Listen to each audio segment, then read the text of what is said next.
The samosas are well cooked and ready.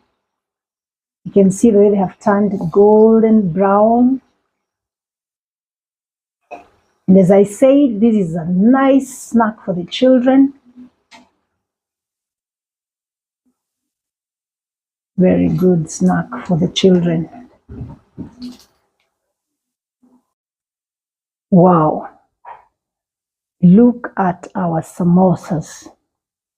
They are ready, and I'm sure my family will enjoy the samosas. Thank you for following this recipe, and see you next time. And let me know how you find the samosa as you prepare them. Look at that. God bless you.